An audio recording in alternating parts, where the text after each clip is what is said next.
really, really cool plane with a really cool history. Hey there guys, welcome back to Hearns TV, and it's me again, Dan, and I'm going to take you through another unboxing video of a really, really cool model plane, and I think you guys are going to dig this one big time, because I know I do. This one in particular is actually a very underrated plane. It's played an enormous part in military aviation history, and even the present as well, I'd like to add. So guys, pleased to be meeting the Northrop F-5 Tiger II, the F5E Tiger II, I should say. Now, this plane came about as the result of the military assistance program from the United States.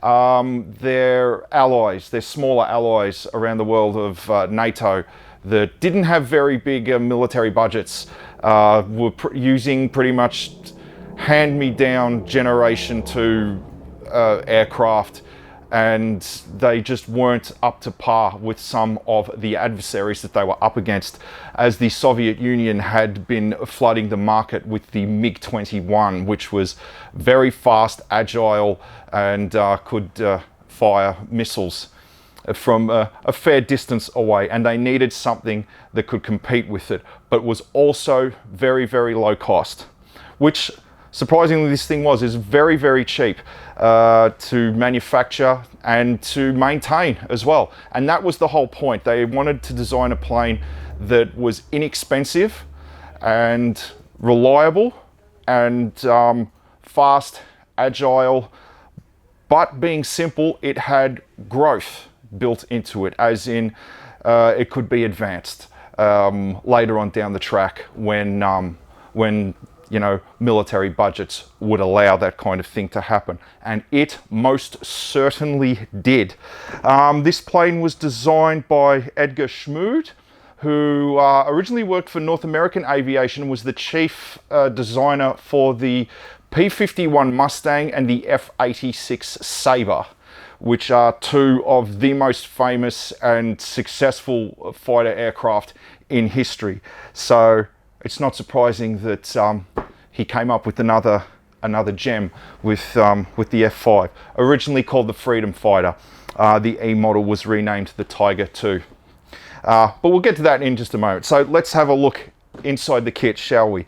Now, very cool box, very, very cool box indeed. As you can see here, there's the F-5 with the Taiwanese Air Force markings, and the F-14 Tomcat, and this here's the insignia, should I say, for the aggressor squadron. The thing about the F-14 Tomcat, now some of you may recognize this as the fictional MiG-28 from the original Top Gun. There is no MiG-28, and I've had many heated discussions with people who insist that the plane is real. It's not. The aggressor squadrons were what the Operation Red Flag, where the US Air Force would have these planes painted up like Soviet planes, and they would use Soviet tactics so that they could practice their dogfighting skills, which is where the mythology of the MiG-28 came from. But very cool picture on the front. AFV Club, 48 scale. So let's have a look at the inside. We'll start off with the instructions, and just simple black and white, but easy to follow. At the very start with the cockpit, let's have a look at, and here we have the camouflage patterns. Would be nice if these are in color, but it gives you the general layout of how the camouflage works anyway. Once again, the aggressor squadrons and the Taiwanese Air Force, move with the camouflage, and another set of camouflage. All right, let's have a look at the plane itself, guys. Now, we'll start off here, the fuselage. I'll bring this up. As you can see on the fuselage, here's the dorsal the dorsal hump, which goes onto the back of the cockpit. The F5E, the Tiger II, its fuselage was actually widened a little bit from the first for the first variants to allow more room for fuel and avionics, because the first ones were very rough, very simple. And as you can see on either side here, I'll show you those little ports cut out there. When taking off, there would be little vents that would open up that would allow extra air to flow into the engines to make them aspirate and give it the thrust to propel forward and get it airborne. Now, and here we have the nose part of the aircraft. And another thing I like about this kit is it's got the doors here that you can open up, and you can actually see what all of the internals in the front part of the nose. And located here would be two 20mm cannons, and they could fire at 1,500 rounds a minute. So they had a fairly nasty sting at the front of this little plane. And let's have a look at the fuselage, shall we? More of the fuselage here. And we have the underside here. This is where the air intakes are. And then we have the wings on either side, well, parts of the underside of the wings on either side, and then the rear parts of the fuselage there. The F5E had two engines that were very small, very light. They are so light that they could actually be removed by hand. But they had a fair bit of thrust in them, and they could push the aircraft to Mach 1.6. And even though it was a little bit slower than its immediate counterpart, the MiG-21, the engines were very reliable, and they could be changed over in as little as 20 minutes.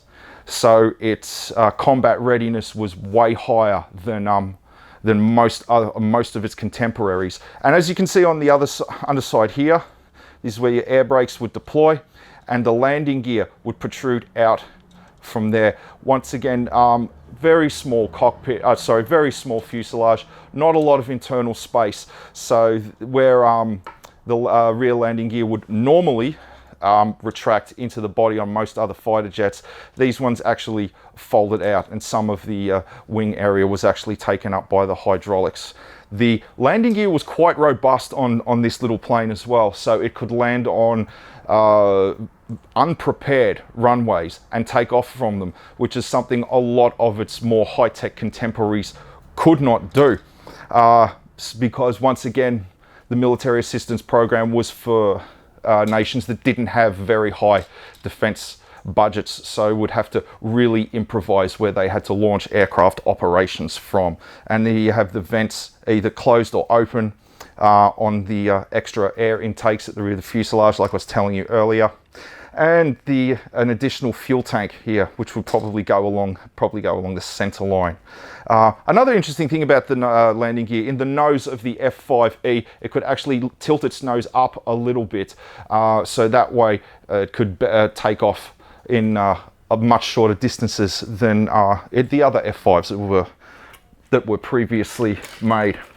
Now the F5, even though it was meant for nations that didn't have a lot of money to spend on their air force, a lot of countries around the world were so impressed with its performance and how easy it was to maintain and how combat ready it was, and what a very accurate weapons platform that it was. They decided to purchase it, and because they had larger defense budgets, they were actually able to put customize things into the F5, like more advanced avionics, better radars, firing control computers. And the F5 was actually used in quite large numbers by Canada, Saudi Arabia, Norway, Austria, Turkey, South Korea, Taiwan, and lots of other nations. It's still in operation to this day. In fact, Brazil has further upgraded it to the F5EM model. And now we'll have a look at the tail planes for the rear of the aircraft, and the vertical tail, and then more of the wings. And here we have the little robust landing gear that I was telling you about. And we'll have a look at some of these here. More additional fuel tanks, and then we have the wheels that would go on the landing gear and the pylons that would go on the outer wings, which is probably what these would attach to. And here we have the wingtip missile rails, the AIM-9 Sidewinder. AIM stands for Air Interception Missile number 9, which was a short-range heat seeker. These particular ones that look like an AIM-9P, they had a range of about 10 kilometers, maybe a little bit longer in good weather, and they actually weren't that good in Vietnam. Their hit rating was not that impressive. But later versions, it's become a very, very reliable air-to-air missile as well. Put those over there.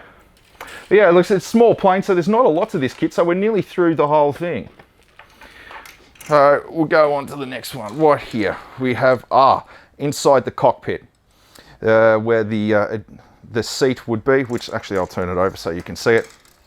There we go, there's the seat there, which would go inside the cockpit. And here we have the port, which would go over the nose, where you could look in and see the 20mm cannons. And then you have the instrument panel inside of the cockpit there. And the very tip of the nose, and more port for the front door for the landing gear. And these would be the air brakes that would go underneath the fuselage. Very versatile aircraft, the F-5. As a matter of fact, it could also have the nose taken off, and there was another nose attachment which was slightly longer that had cameras in it and other sensors, and it could be used as a reconnaissance platform. But it still maintained one of its cannons, and it still had its missiles on its wingtips to make sure it could defend itself if it got challenged in the air.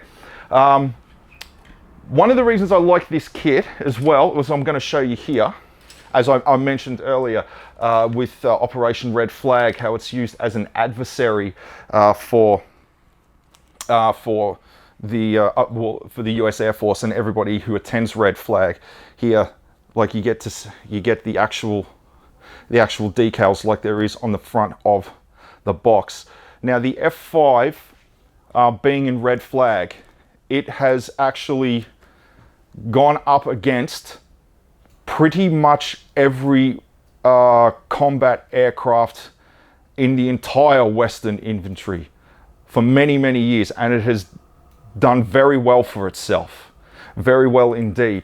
And it just goes to show that with well-trained pilots and tenacity in your personnel, that you don't necessarily have to have the biggest, most expensive and flashiest jets going around to be effective in combat. Sometimes less is more, as that saying goes, and the F5 is most definitely living proof that that is real. And once again, it's just so simple and easy to maintain. 1/3 the weight of the F4 Phantom, which was the equivalent frontline fighter in the US Air Force, though the US were never really interested in such a light fighter, which was a shame. The only way they were interested in it was the 2-seat trainer variant, which ended up becoming in the planes used by the Thunderbirds, the US aerobatics team. But yeah, any model you can get of the F5E, and there's a lot floating around, I recommend that you grab it because it's a really, really cool plane with a really cool history. Very, very tough history as well. But this one in particular, the by AFV Club, because of the adversary squadron, the red flag decals in it, that's why I chose this one, and that's why I think you guys should grab this one. Go together beautifully. But anyway, thanks for tuning in, and thanks for listening to me go on about this stuff again. And yeah, really cool plane. I'm a big fan of the F5, and I hope to see you. Make sure you like and subscribe, and then you can keep up to date with all of our videos, not just the ones I make. And yeah, I look forward to seeing you guys in the store soon so we can have a chat and rock and roll. Cheers.